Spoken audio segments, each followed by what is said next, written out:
heure, minute, seconde. Cɛ est-ce que ninnu bɛ se k'a fɔ bamanankan na yɛrɛ? A kan ka se k'a fɔ. Heure ni minute ani seconde an bɛna o de ɲɛfɔ i ye sisan. N b'a fɔ di kɛnɛ kan, an b'a fɔ ko i ni sɛnɛ. An ka kumaden ɲɛfɔ kɛnɛ kan. Bienvenue sur l'espace, comment dirais-je?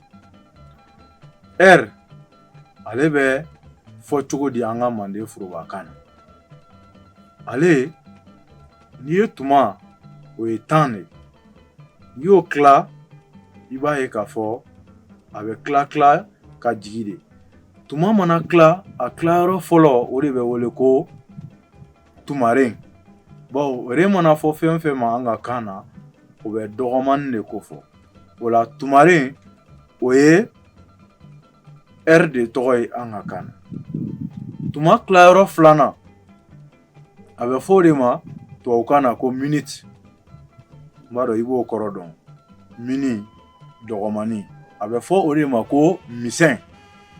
An ka kan na minute de bɛ wele ko misɛn. O duguma dun, seconde de bɛ yen. O bɛ wele cogo di?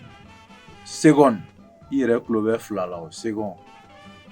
Seconde, a bɛ fɔ o de ma an ka kan na ko filan. Cɛ ne yɛrɛ ka tagali bɛ filan na. I tun bɛ nin fɔ i tun t'a kɔrɔ dɔn yɛrɛ. O kɔrɔ ko a une seconde i ka tagali bɛ se ka bɔ a ma. Seconde de bɛ wele an ka kan na ko filan. N'an bɛ to k'a fɔ ko n ka tagali bɛ filan na wala nin ko bɛ filan na.